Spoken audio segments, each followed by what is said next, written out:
Hi friends, నేను మరొక Chinese డ్రామాతో మీ ముందుకు వచ్చేసాను. లేట్ చేయకుండా స్టోరీలోకి వెళ్ళిపోదాం. స్టోరీ స్టార్టింగ్లోనే మన హీరోయిన్ని చూపిస్తారు.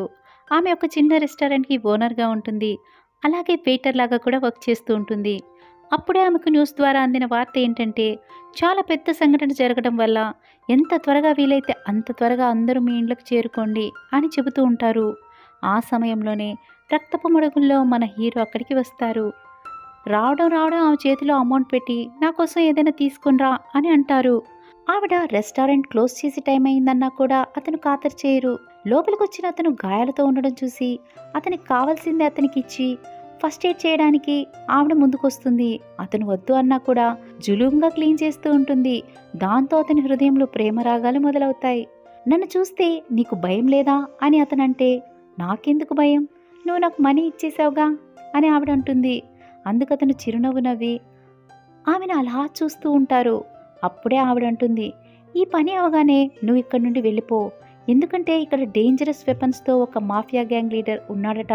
అతని పేరు మాథ్యూ గిబ్సన్. చాలా క్రూరమైన వ్యక్తి అట. తలుచుకుంటేనే నాకు భయం వేస్తుంది అని ఆవిడంటుంది. అప్పుడే మన హీరో వాళ్ళ అసిస్టెంట్స్ అందరూ రెస్టారెంట్కి ఎంట్రీ ఇస్తారు. ఏంటంటే ఆ డాన్ ఎవరో కాదు, మన స్టోరీ హీరో మాథ్యూ గిబ్సన్ అని అనమాట. అందరిని అలా చూసిన ఆవిడ షాక్ అయ్యి అక్కడి నుండి వెళ్ళడానికి ట్రై చేస్తూ ఉంటే అతను గట్టిగా ఆమెని పట్టుకొని వెనక్కి లాగి తన ఒళ్ళోకి తీసుకుంటారు. జులుంగా ఆమెకి అతని గురించి అతనే ఇంట్రడ్యూస్ చేసుకుంటూ ఉంటాడు. అప్పుడే అతను ఆవిడ పేరేంటి అని అడుగుతారు. అందుకు ఆవిడ నా పేరు బ్యాత్ని అని అంటూనే నా నుండి నీకేం కావాలి అని అడుగుతుంది. అందుకతను నాకు నువ్వే కావాలి, ఎప్పటికీ నా దానిలాగా నువ్వు ఉండాలి అని అంటారు. అప్పుడు ఆమె జాగ్రత్త, నాకు ఆల్రెడీ బాయ్ ఫ్రెండ్ ఉన్నాడు అని చెప్తుంది. అప్పుడు అతను నువ్వే కాదు నన్ను ఎవ్వరు కూడా బెదిరించలేరు అని అంటారు. దాంతో ఆవిడ అక్కడి నుండి లేచి కోపంగా వెళ్ళిపోతుంది. అప్పుడే అతను వాళ్ళ అసిస్టెంట్స్ అందరికీ ఆమె బ్యాక్గ్రౌండ్ ఏంటో చెక్ చేయమని చెప్తారు. ఆ నెక్స్ట్ సీన్లో ఆవిడ తన బాయ్ ఫ్రెండ్ దగ్గరికి వస్తుంది. అతని పేరే జాక్సన్. అతని దగ్గర హీరో గురించి చెప్తే అతడు భయపడతారని ఆవిడ దాచేస్తుంది. ఆ టైంలోనే అతను వేరే అమ్మాయితో చాట్ చేస్తూ ఉంటారు. ఇంతకీ విషయం ఏంటంటే, మన సార్కి హీరోయిన్నే కాకుండా చాలా మంది గర్ల్ ఫ్రెండ్స్ ఉంటారు. అతనికి ఈవిడంటే ఇష్టమే ఉండదు. కేవలం మనీ కోసం ఈమెని తన వల్ల వేసుకుని ఉంటాడు. ఈవిడ్ని మాత్రం చీట్ చేస్తూ అతను అందరు అమ్మాయిలతో ఎంజాయ్ చేస్తూ ఉంటాడు. చాటింగ్ చేస్తున్న విషయాన్ని గమనించి ఆమె ఫోన్ చూడబోతుండగా ఫోన్ తీసి పక్కన పెట్టి నెక్స్ట్ వీక్ మన వెడ్డింగ్ గురించి నీ ప్లాన్స్ ఏంటి అని అడుగుతూ ఆమె ధ్యాసను మళ్లిస్తూ ఉంటారు.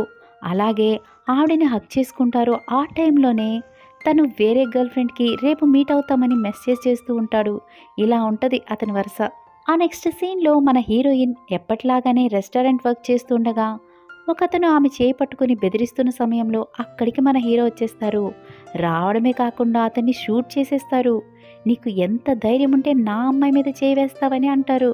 ఆ తర్వాత అతను అక్కడి నుండి అతన్ని తీసుకెళ్ళిపోమని అతని అసిస్టెంట్స్తో చెప్తారు. అప్పుడే హీరోయిన్ తను కాపాడినందుకు థ్యాంక్స్ చెప్తుంది. అయితే ఒక సూట్ కేస్ నిండా మనీ ఇస్తూ హీరో ఆ రెస్టారెంట్ని తనకి హ్యాండ్ ఓవర్ చేయమని అడుగుతారు. అందుకు ఆమె ససేమిరా ఒప్పుకోరు. ఆ తర్వాత ఇది నా గిఫ్ట్గా కన్సిడర్ చెయ్యి అని ఇంకొక సూట్ కేస్ని ఓపెన్ చేసి ఇస్తుంటారు. ఓపెన్ చేసి చూస్తే ఆ సూట్ కేస్ నిండా గన్స్ ఉంటాయి. దాంతో బిత్తరపోయిన ఆమె, నీకు ముందే చెప్పాను నాకు బాయ్ ఫ్రెండ్ ఉన్నాడని అని ఆమె అనగానే హీరో ఎవడు, ఆ చీటర్ గాడేనా అని అంటారు. దాంతో కోపం వచ్చిన ఆమె అడ్డు చెప్పడంతో ఆవిడ్ని అమాంతం ఎత్తుకొని అక్కడి నుండి వెళ్ళిపోతారు. విషయం ఏంటంటే హీరో ఆవిడ బ్యాక్గ్రౌండ్ని అంతా కనుక్కుంటారు. అప్పుడే తన బాయ్ ఫ్రెండ్ చీటర్ అని కూడా తెలిసిపోతుంది. అతను ఆ విషయం ఆవిడికి చెప్తున్నా ఆవిడ ఆ విషయాన్ని అంగీకరించకుండా అతనితో చిరాకు పడుతూ మాట్లాడుతుంది. దాంతో అతను సరే అయితే ఈసారి నిన్ను వదిలేస్తున్నాను, నెక్స్ట్ టైం కలుద్దామని అతని అసిస్టెంట్స్ని అక్కడి నుండి తీసుకెళ్ళిపోతారు. ఆ తర్వాత ఆవిడ చూస్తూ ఉండగా తన బాయ్ ఫ్రెండ్ వేరే అమ్మాయితో కనిపిస్తారు. షాక్ అయిన ఆవిడ అలా చూస్తూ ఉండగా అతను ఆ విషయాన్ని గమనించి వెంటనే ఆవిడ దగ్గరకు వచ్చి, నువ్వు తొందరపడి ఏం నిర్ణయం తీసుకోకు, నీకు నేను మొత్తం ఎక్స్ప్లెయిన్ చేస్తాను.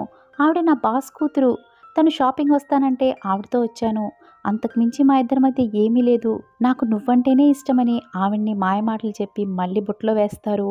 అంతేకాకుండా అప్పుడే ఆవిడకు రింగ్ తొడిగి ప్రపోజ్ చేస్తారు. ఈవిడ కూడా ఇతనికి నేనంటే పిచ్చి అని మురిసిపోయి ఆనందంగా రింగు చూసుకుంటూ ముందుకు నడిచొస్తూ ఉంటుంది. అప్పుడే మన హీరో ఒక సూపర్ కార్లో వస్తూ మళ్ళీ ఎంట్రీ ఇస్తారు. అతన్ని చూసిన ఆవిడ షాక్ అయ్యి వెంటనే ఒక బస్ ఎక్కి కూర్చుంటుంది. అతను మాత్రం ఆ బస్ని చేస్ చేసుకుంటూ వస్తారు. ఆ బస్సులో ఉన్న అమ్మాయిలందరూ అతన్ని చూసి ఎంత హ్యాండ్సమ్గా ఉన్నాడు అని అనుకుంటారు. అతను బస్ని ఓవర్టేక్ చేసి బస్సు ముందు ఆ కార్ని ఆపి బస్సులోకి వెళ్ళి హీరోయిన్ని అమాంతం ఎత్తుకొని వచ్చి తన కారులో కూర్చోబెడతారు. ఆవిడ కేకలు పెడుతుండగా గట్టిగా అరవకు అని ఆవిడకు వార్నింగ్ ఇచ్చి ఆవిడని ఒక మూవీ థియేటర్కి తీసుకొస్తారు. మూవీ చూస్తున్న సమయంలో ఒక రొమాంటిక్ సీన్ని చూడగానే హీరోకి మూడ్ వచ్చేస్తుంది. దాంతో ఆయన ఆవిడ్ని కిస్ చేయడానికి వెళ్తారు. దీంతో ఈ ఎపిసోడ్కి ఎండ్ కార్డ్ పడుతుంది.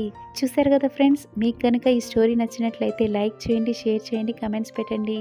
Please do watching. Thank you. Bye.